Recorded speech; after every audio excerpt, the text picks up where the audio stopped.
Hello, beautiful emotional authority person. I also have emotional authority and I am a channel. And I also share on this channel human design to help you really step into your power and your next steps of how to be of service in the world by being yourself. And navigating emotional authority can be so confusing, especially when you're really just in your first years of trying to decode what that means.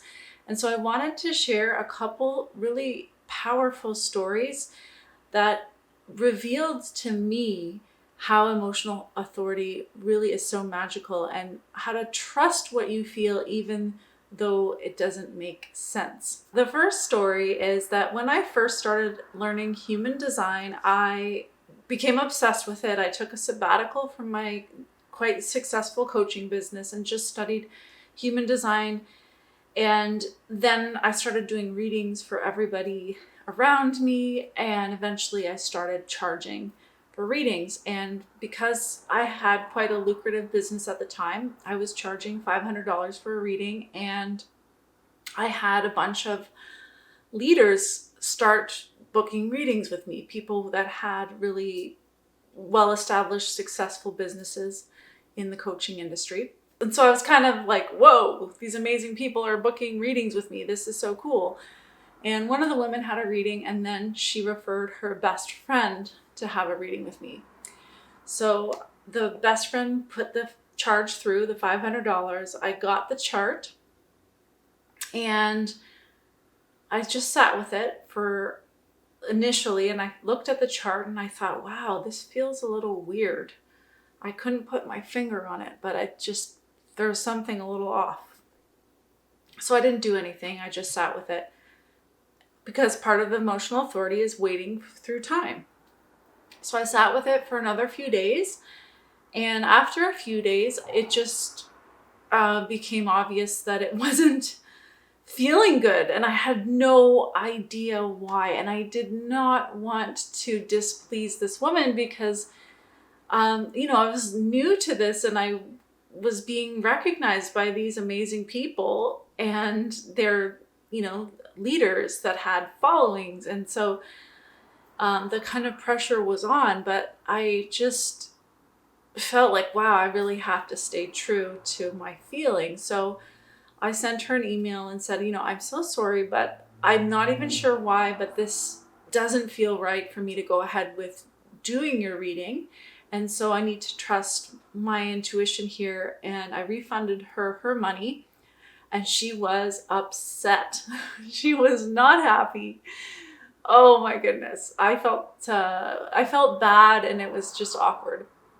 So fast forward 4 years, and I'm at a leadership conference with all those same leaders from a specific coaching community.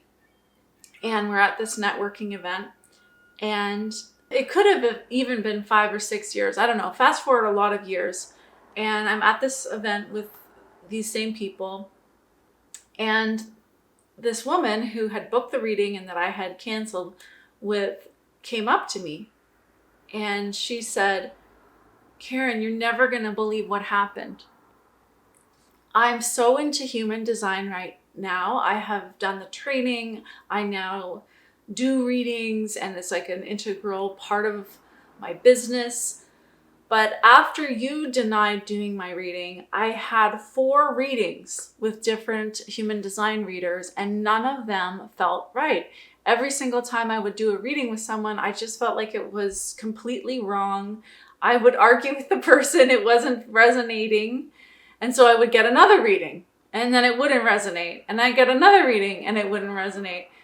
And finally, I realized that I had the wrong birth time, and I had the wrong chart. And she originally thought she was a projector, but she was actually a generator. And this was a huge confirmation for me, because I know that if I had done a reading for her thinking she was a projector, and I had shared with her the information and she had been kind of refuting everything I was saying, it really would have affected me. It would have very much upset me. I'm a fourth line. Fourth lines only like to influence people who are really receptive to their influence, and they will not want to push through and try to influence you if they're meeting resistance. And it would have been so hard on me. It would have taken me a long time to recover from doing that one reading. So it's such a beautiful illustration of like, there's no way I could have known in that moment why I felt it was off. But in hindsight, I see it perfectly. And I'm so glad I honored myself, because that protected me in my individuality to do what I'm here to do. And it's so subtle. And so it's so tempting not to listen to those little feelings, because they don't even have really a name. You can't quite put your finger on it. It's just something that doesn't quite feel right, and you don't even know how to describe it.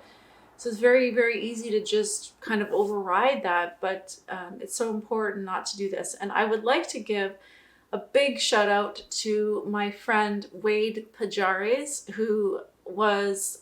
he was in the cohort before me when I did my human design training. And so he was like one of the students that he was kind of like a mentor to our cohort, and he would come on and he became my friend. And he's an amazing, talented human design reader. I'm trying to get him to come onto the channel, so maybe you can put some comments below and encourage him to come on, and he'll see them, and then he'll come out of his hermit land. He's a 2/4. But Wade, so early on when I first started doing human design, so this was back when I had this successful coaching business, and I would deliver workshops and I would sell things at the workshops. So I had a 3-day Discover Your Genius workshop. People would come from all over North America to be with me, and at the workshop I would sell a different program to the audience. So I was at this workshop, and I was so excited about human design at the time that I just had this feeling like, oh my God, I want to sell a reading. I want to give these people the opportunity to buy a reading, but I don't really want to do a reading for all these people. So I sent an email while I was at the workshop. I was like, Wade, why don't I sell a reading with you to this audience? And he got back to me and he said, there's something about this that feels like I'm being taken advantage of. So I had just sent him a couple line email. It was like not a lot, but when he received it, what he felt from it was this feeling. And I was totally unaware of it, but at a subtle level, this was exactly what was happening. Is I was kind of trying to make use of him as a commodity to sell and profit from. And he totally picked that up on that with his emotional authority. And what that taught me in that interaction was not only, seeing myself and my own intentions, but it was also seeing how subtle emotional authority is and how subtle this intuition is of getting a feeling for things. And I learned a lot in that moment from Wade about how emotional authority really works, how subtle it is and how powerful and how intuitive. So I hope that these two stories give you some inspiration to really listen to those subtle feelings that you can't explain why, because we live in a society that wants rational reasons and wants justifications and wants to know, and we're constantly, people with emotional authority, we're constantly being conditioned that we need to have answers and it needs to make sense. And it just doesn't. It doesn't need to make sense now. It probably eventually it will make sense, but not right now. So that's it. Much love. I look forward to connecting again soon. I'm going to be doing more videos from all of us emotional authority people. So stay tuned for those. And there's also quite a few videos already on my channel about emotional authority that you can check out. Okay, talk soon.